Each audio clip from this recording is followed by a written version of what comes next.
বাংলাদেশের অভ্যন্তরীণ রাজনীতিতে বিদেশিদের দৌড়ঝাঁপ হঠাৎ করেই বাড়ছে। গত 2 দিনে 3টি বিদেশি শক্তি 2টি রাজনৈতিক দলের প্রধানের সাথে বৈঠক করেছেন। সাধারণত নির্বাচনের আগে কিংবা রাজনৈতিক অস্থিতিশীল সময়ে এ ধরনের বৈঠক হতে দেখা যায়, কিন্তু বর্তমান পরিস্থিতিতে ঠিক কি নিয়ে পরপর এমন বৈঠকগুলো হলো তা নিয়ে রাজনৈতিক মহলে বেশ আলোচনার জন্ম দিয়েছে। বিশেষ করে কার্যক্রম নিষিদ্ধ থাকা দল আওয়ামী লীগের ফেরা নিয়ে নানামুখী আলোচনা বেড়ে যাওয়া এবং আগামী স্থানীয় সরকার নির্বাচনে দলটির নেতাদের অংশ নিয়ে সরকারের ইতিবাচক অবস্থানের মধ্যে বাংলাদেশের বর্তমান বিরোধী রাজনৈতিক শিবিরের সাথে পশ্চিমাদের এমন বৈঠক কিছু প্রশ্নের জন্ম দিচ্ছে। এর মধ্যে পুশিন নিয়ে ভারত ও বাংলাদেশের মধ্যকার বিদ্যমান অচলাবস্থার মধ্যেই আগামী শুক্রবার বাংলাদেশে আসছেন ভারতের নতুন হাই কমিশনার দীনেশ ত্রিবেদী। প্রশ্ন হলো, হঠাৎ করে আওয়ামী লীগের রাজনীতিতে ফেরার আলোচনার মধ্যে কেন পশ্চিমা রাষ্ট্রদূতরা বিরোধীদের সাথে দফায় দফায় বৈঠক করছেন? আবার সীমান্ত ইস্যু, পানি সমস্যা, ভিসা জটিলতা আর বাংলাদেশের অন্তর্ভুক্তিমূলক রাজনীতি নিশ্চিত করার মতো পুরাতন ইস্যুগুলো সম্পর্কে কোন বার্তা নিয়ে ঢাকায় কর্মস্থলে যোগ দিতে যাচ্ছেন ভারতের নতুন হাই কমিশনার? বিস্তারিত জানতে চলুন যাওয়া যাক বিশ্লেষণে।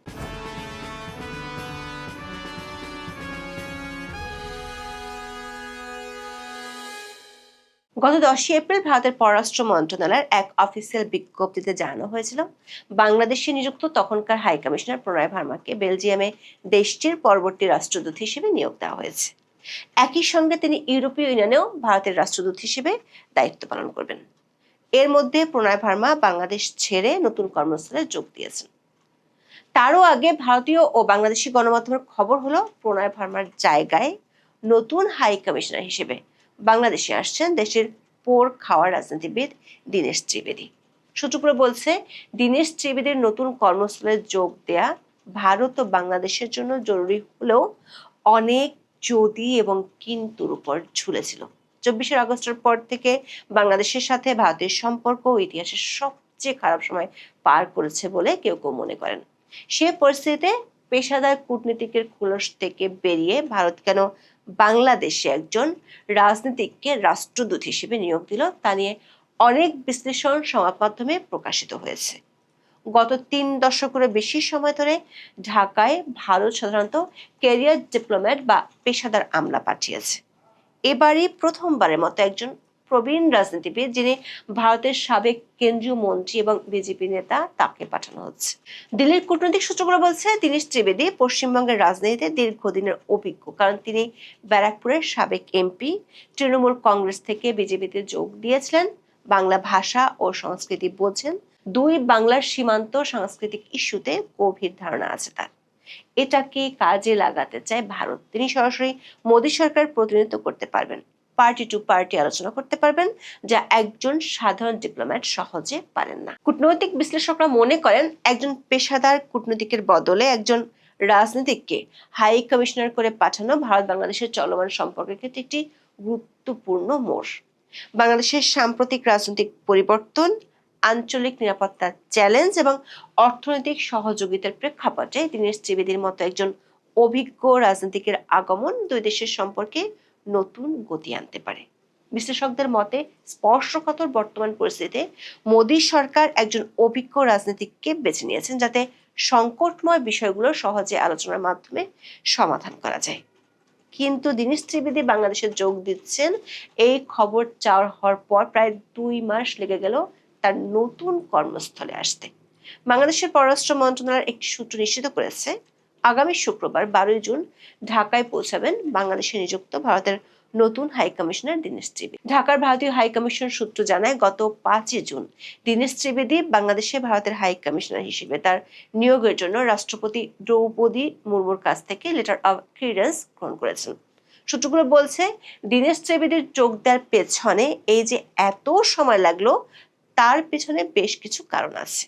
গত 1.5 মাস ধরে সীমান্তে পুশিন সমস্যা নিয়ে দুই দেশের মধ্যে এক ধরনের অচলাবস্থা চলছে।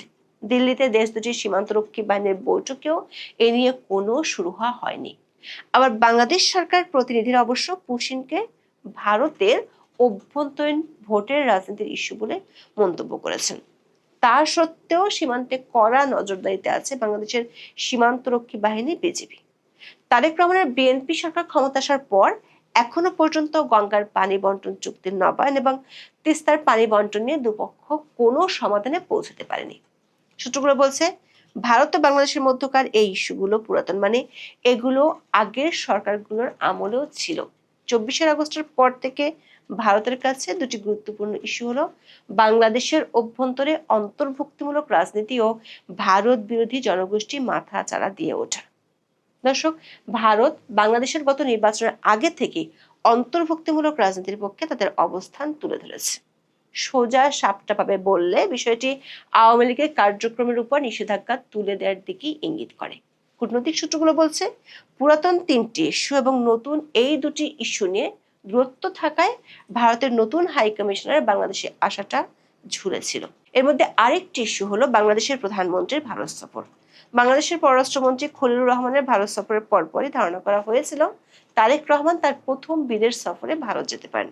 কিন্তু এর মধ্যে চীন, সৌদি আরব, ভুটানের কথা শোনা গেলেও এখন জানা যাচ্ছে তারেক রহমান মালয়েশিয়া যেতে পারেন। মূলত চীন ও ভারতের মধ্যকার আঞ্চলিক ভূ রাজনীতির দ্বন্দ্বকে পাশ কাটাতে তারেক রহমান বাধ্য হয়ে মালয়েশিয়া যেতে পারেন। কূটনৈতিক ও রাজনৈতিক মহলে প্রশ্ন উঠছে, শেষ পর্যন্ত রাজনীতিবিদ দীনেশ ত্রিবেদী যে বাংলাদেশে আসছেন, তিনি পুরাতন নতুন ইস্যুগুলো নিয়ে দিল্লির কি বার্তা আর মিশন নিয়ে ঢাকায় আসছেন। বাংলাদেশের রাজনৈতিক মহলে আলোচনা আছে আওয়ামী লীগের রাজনীতি ফেরার বিষয়টি নিয়ে বিদেশি শক্তিগুলোর মধ্যে ভারত গুরুত্বপূর্ণ স্টেক হোল্ডারের মধ্যে একজন। ফলে নতুন হাই কমিশনারের কাজে যোগ দেওয়ার পর এই বিষয়টি নিয়ে নজর থাকবে অনেকেরই, কারণ এরই মধ্যে আওয়ামী লীগের রাজনীতি ফেরা নিয়ে বাংলাদেশের সংবাদ মাধ্যম থেকে শুরু করে রাজনীতিতে আলোচনার ঝড় উঠেছে। আওয়ামী লীগ ও অঙ্গ সংগঠনগুলো কার্যক্রম নিষিদ্ধ থাকা আর পুলিশ ব্যাপক ধরপাকড়ের মধ্যে বড় বড় শোডাউন করে যাচ্ছে। প্রতিদিনই তারা দেশের একাধিক জেলা উপজেলায় মিছিল করে যাচ্ছে। এমন পরিস্থিতিতে দলটির কার্যক্রমের উপর নিষেধাজ্ঞা তুলে নেওয়ার ব্যাপারে সরকারের প্রতিনিধিরাও কথা বলতে হচ্ছে। গত মঙ্গলবার প্রধানমন্ত্রীর তথ্য উপদেষ্টা জাহিদুর রহমান বলেছেন, আওয়ামী লীগের কার্যক্রম নিষিদ্ধ থাকলেও দলটির নেতা কর্মীরা আসন্ন স্থানীয় সরকার নির্বাচনে প্রার্থী হতে চাইলে সরকার কোনো বাধা দেবে না।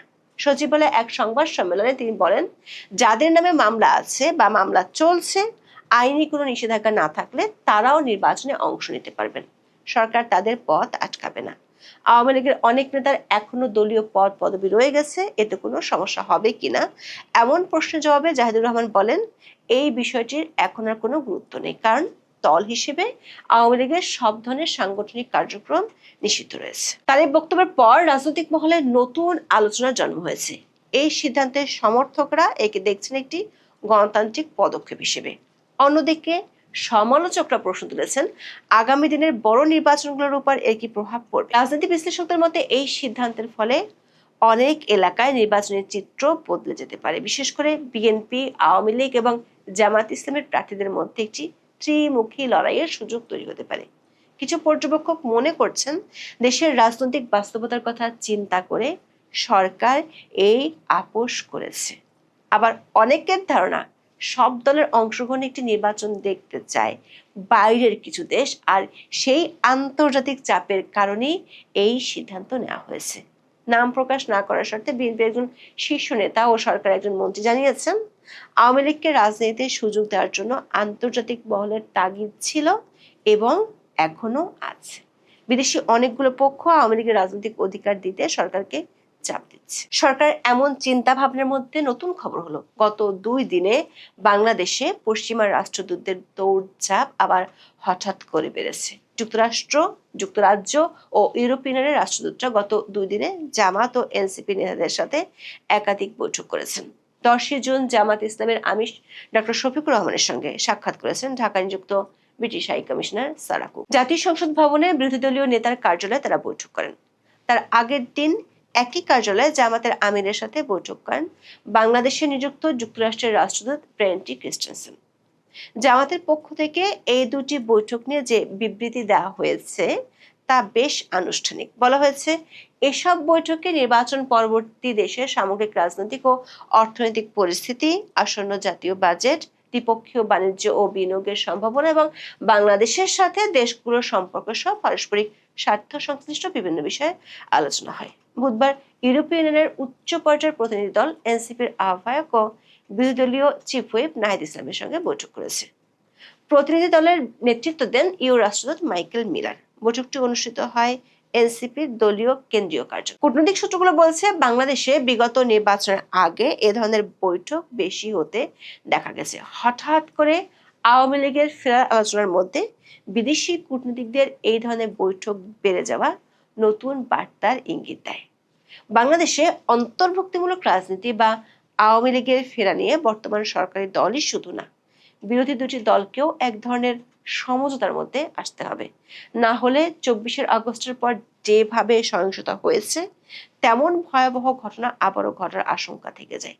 সূত্রগুলো বলছে, ওই সমঝোতার চেষ্টা পর্দার আড়ালে চলছে। বিদেশি শক্তিগুলো সেই চেষ্টাই করে যাচ্ছেন। তবে সেটি নিয়ে বিরোধী রাজনৈতিক দলগুলোর প্রতিক্রিয়া কি, সেটি এখনো পরিষ্কার নয়। এখন এ পর্যন্ত। সবাই সুস্থ থাকুন, ভালো থাকুন, নিরাপদে থাকুন। দেখা হবে আগামী পর্বে।